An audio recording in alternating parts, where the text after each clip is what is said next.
Hey guys, I'm SD Wolf. Thank you for stopping back by the channel. You will have to tell me what you think about our new little treehouse, our little treehouse creek Airbnb area. If you want to stick around and see this being built actually piece by piece, I've kind of flipped it a little bit. I'm going to talk to you a little bit now and kind of show off the build a little.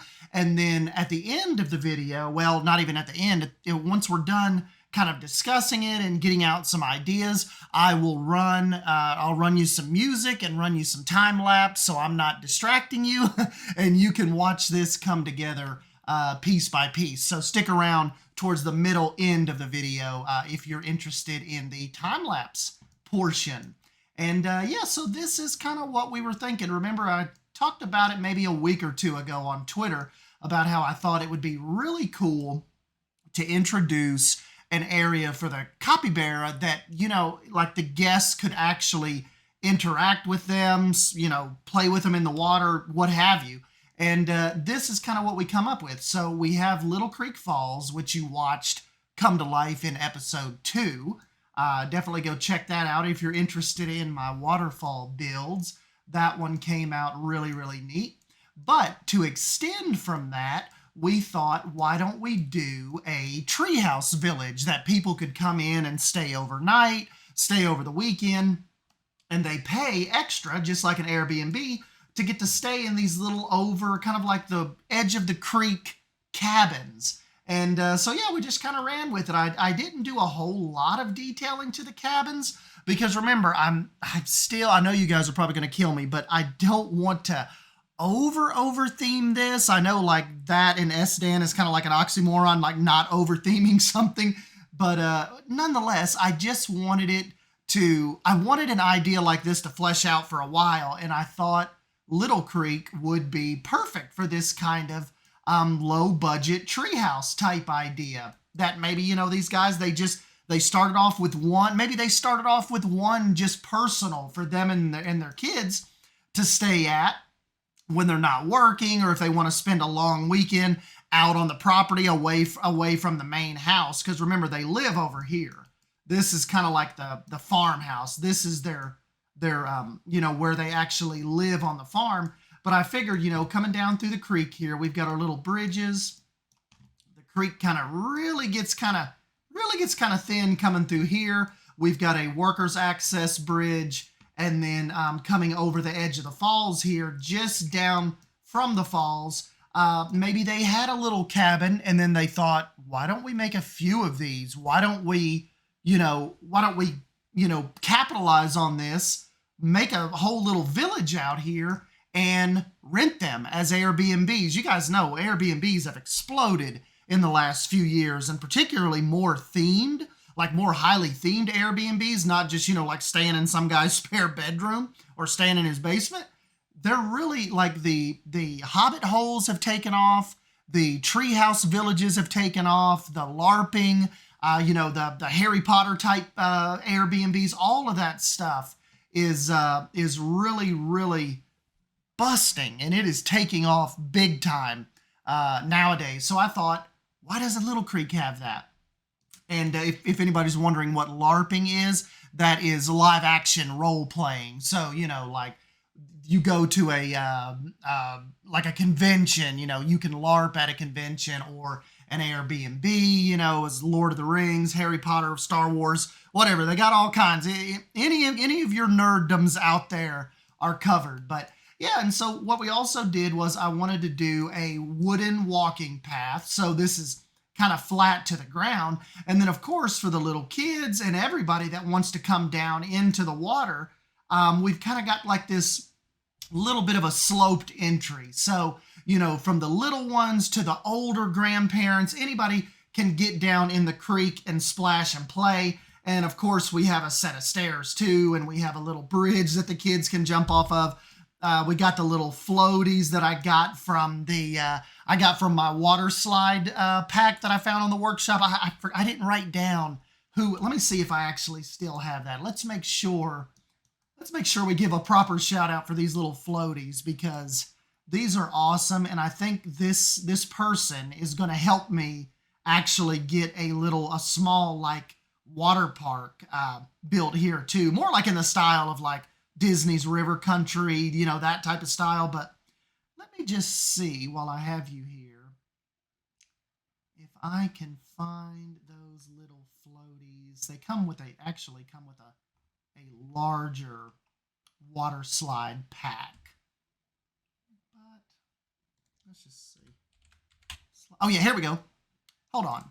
This is, shout out to UU's. So this is UU's water slide set, but UU has actually incorporated some individual little floaties. And that's what you see here. They got the little handles and everything. And I figured we put some little posts up out here so people could, you know, not lose their little floaties down the creek. And so, yeah, that is from UU. So this is going to be the whole little swimming area. Like I said, we'll put capybara down in here. And this will kind of, you know, I'm thinking maybe we'll put some kind of little fencing up right here too, just to kind of keep them, you know, keep them a little contained.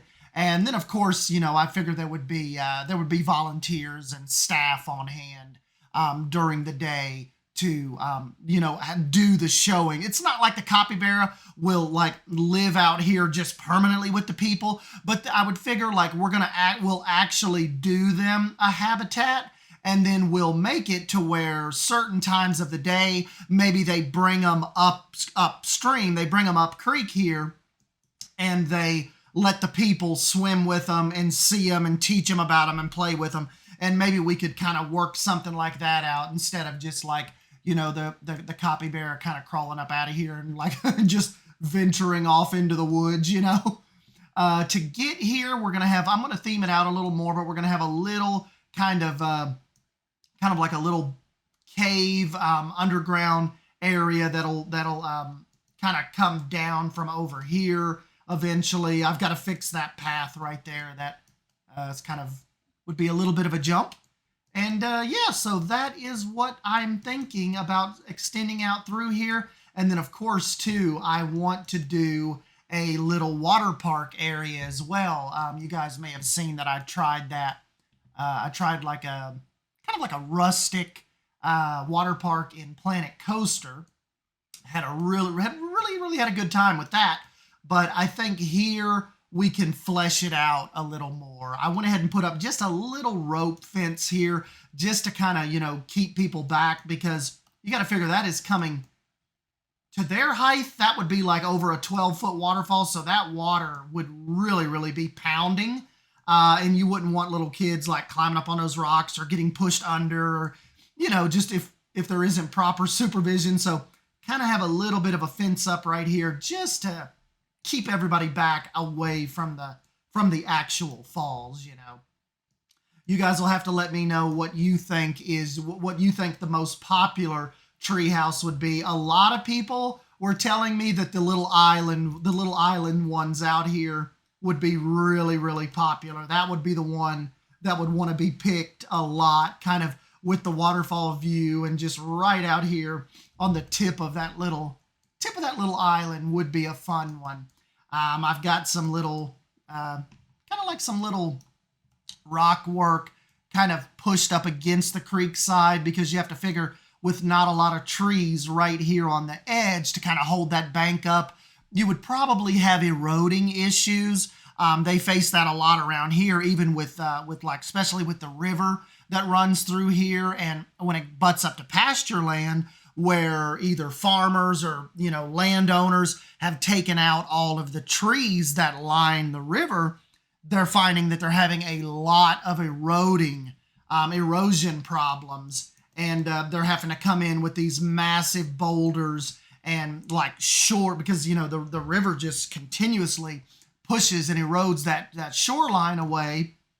And yeah, it's kind of like, maybe they shouldn't have taken out so many trees, because the trees actually help hold up the bank and help, you know, stop the river from, you know, pushing its banks.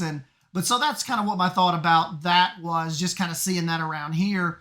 And I just thought it just added a little more of a, kind of like a little more of an imaginative look than just having the sand come right down to the water. So that is kind of like just something that I'm kind of envisioning they had to do through here to, keep their pathway and to keep all of this from sliding out into the creek, or the creek kind of pushing more into the foundations and the trees of the treehouse. So yeah. So before we jump into the time lapse, let's give a little bit of recap for anybody that's new. This is our Little Creek project in Planet Zoo. So this is like a homegrown farming exotic pet kind of farm here. They have animals that they bring here and rehabilitate. We've got the big creek that runs through it. It is like a working farm. So the farm, they actually live here, work on the farm, take care of the animals, and that's kind of what we're rolling with here. I got to get a new sign, bold. Let me see if I don't know if I downloaded it yet. I may have. Bold has got us a exotic, Little Creek exotic farm sign. Hold up, let me see. She sent it to me in Discord. Yeah, here we go, guys. Let me jump in here and I will show you. Check this out. Bold has got us a custom sign. I'm going to put it on the barn. LC Exotic Farm.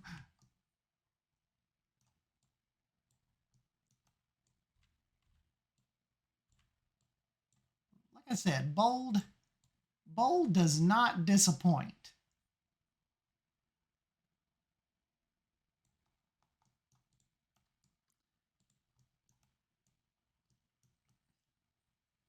That's awesome. Appreciate that, Bold. And this is, of course, our little llama farm, our little llama pasture here. You can come up and feed them and watch them. This will be developed out here. I don't know what this will eventually be. We'll come up with some ideas and stuff out there. Might even be able to do like a little train ride out here too eventually, Like maybe just have a little train go across the creek and maybe up the mountain or something and brings people back around. And then, of course, we've got our exploring cave over here. So a lot of that's, I got like a little, I just have like a little vending machine back there, but they go back there and it looks pretty cool. Like they're going back in there to explore, Innis Cave.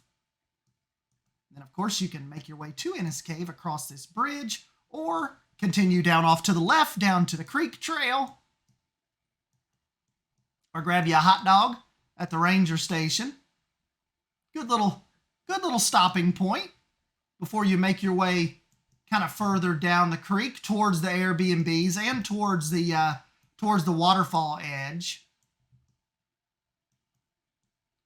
And you'll actually be able to cross the creek right here when I'm done. And you'll be able to make your way down here into the woods and kind of continue on your creek adventure. And then kind of crossing this access bridge here is where if you have the pass, you'd have to have your paperwork and stuff. But there will be there'll be like an office building up there that lets you down and gets you the key to your tree house and what number you're assigned to and all that stuff too. So it'll all I'll try to get it all, believable and as organized as I can. Then they'll let you down that path and then over to the treehouse walking area. So, regular guests they can't come over here. This is kind of like a private area of the creek just for the Airbnb guests. And then further down, when we start on the little water park area, that will be for any of the guests for Little Creek can come and enjoy that. But that little area is private to the Airbnb guests. So that's kind of what we're going for on that. We've got the Cougars. They're eating. They're having some breakfast. Very, very cool.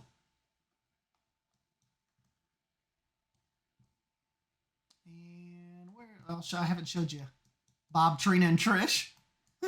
Patricia.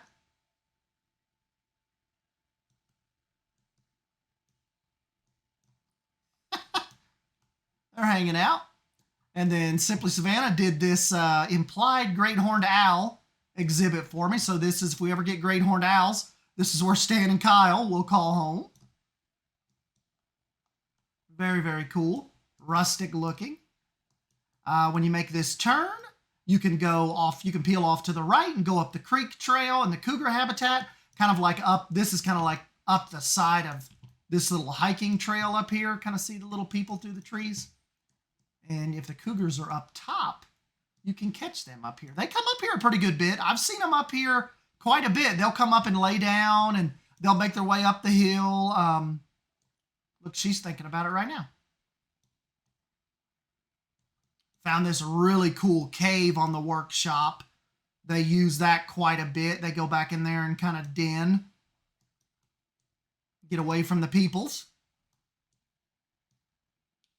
But yeah, this is kind of like the upper cougar area.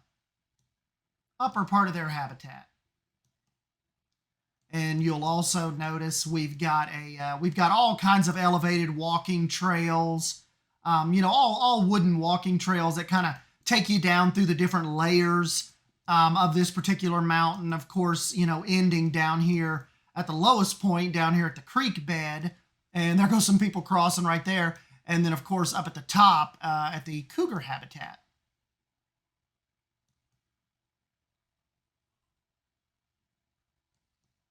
People coming down to grab some hot dogs. And I do not know what we're going to put in here yet, but we're going to put some kind of little animal exhibit in here. We have something over here, maybe deer, maybe some kind of hog. We'll do something out here for the outside of the cave entrance. Yeah, so that's kind of what we got going on. And of course, guys, like I said, I'm going to go ahead and end it here with my talking, and we'll jump you right into the time lapse. And yeah, you guys let me know what you think on the progress of Little Creek so far. So anyways, I'm Stan Wolf. Don't forget to subscribe if you end up enjoying this content, and smash the like button if you ended up enjoying this as well. And I'll catch you in the next video. See ya.